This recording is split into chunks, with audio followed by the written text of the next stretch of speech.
Boa tarde a todos. Eu sou a doutoranda Manuela Amanda Jorge, minha orientadora é a professora Sérgio Tossi Cardim, e eu faço doutorado em Biociência Animal pela Unic, e hoje eu vou apresentar meu relato de caso, que tem como título Lipoma em região perivulvar, em cadela da raça Beagle.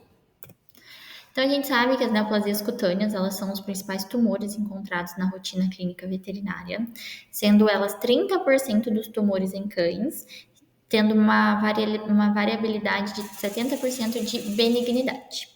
O lipoma é uma neoplasia mesenquimal benigna, oriunda de adipócitos, então ele é caracterizado como um tumor de gordura.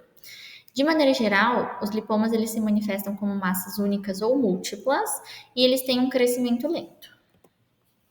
O diagnóstico ele é realizado por meio da citologia, que é o exame onde a gente vai fazer a citologia por agulha fina, e ele vai te dar um diagnóstico sugestivo. E o tratamento ele é feito por meio da excisão cirúrgica total do lipoma, podendo ele ser encapsulado, flutuante e infiltrativo. A amostra que é removida durante o procedimento cirúrgico, ela deve ser enviada ao exame histopatológico, que é o que vai nos fornecer o diagnóstico definitivo e conclusivo, e também o prognóstico do animal.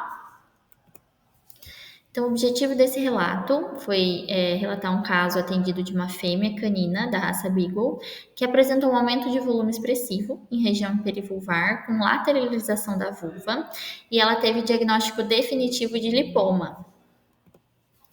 Então, foi atendida na clínica veterinária da Universidade Anhanguera, no campus de Arapongas, uma canina, uma cadela, fêmea, inteira, de 10 anos, da raça Beagle, com queixa de aumento de volume na região perivulvar com crescimento progressivo. A tutora falou que o crescimento era lento, mas que já tinha mais de um ano, e havia crescendo. Durante o exame físico, notou então esse nódulo encapsulado na região subcutâneo, medindo cerca de 20 por 20 centímetros, era um nódulo grande, e causava até lateralização da vulva pelo seu extenso tamanho. Quando a gente fez o exame físico, então o nódulo ele tinha uma consistência mole, ele era aderido, não ulcerado e não alopécico. Foi então realizado o exame citopatológico para análise, para que a gente tivesse um diagnóstico sugestivo e posterior tratamento. O diagnóstico sugestivo foi de lipoma e o animal ele foi encaminhado para o procedimento cirúrgico de excisão dessa neoplasia. A cirurgia ela foi rápida, foi uma cirurgia fácil, pois o nódulo ele se apresentava encapsulado na região do subcutâneo, facilitando a sua completa remoção. E o nódulo ele foi encaminhado para o histopatológico em formol 10%, o qual confirmou o diagnóstico de lipoma. Então, aqui é uma imagem do nódulo, a gente consegue ver a lateralização da vulva, o nódulo era bem grande, estava bem aderido, mas tinha uma consistência macia.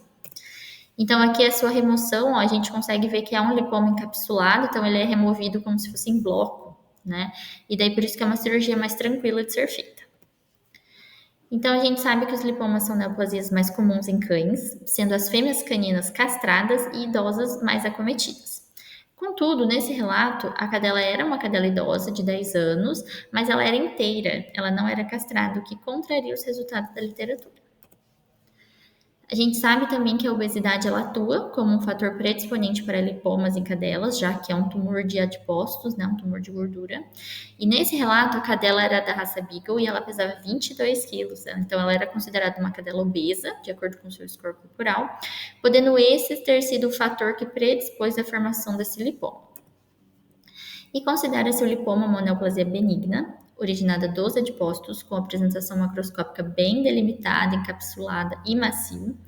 Fato este que foi visualizado no estudo, era um tumor aderido, mas ele era um tumor mole, e ele tinha essas características semelhantes à literatura. Então, como conclusão, conclui-se que os lipomas eles são classificados como neoplasias benignas, mas necessitam do correto diagnóstico e tratamento, para que a gente evite recidivas e complicações posteriores. E o animal do presente estudo ele teve alta, boa cicatrização da ferida cirúrgica. Aqui algumas referências que eu utilizei. Muito obrigado.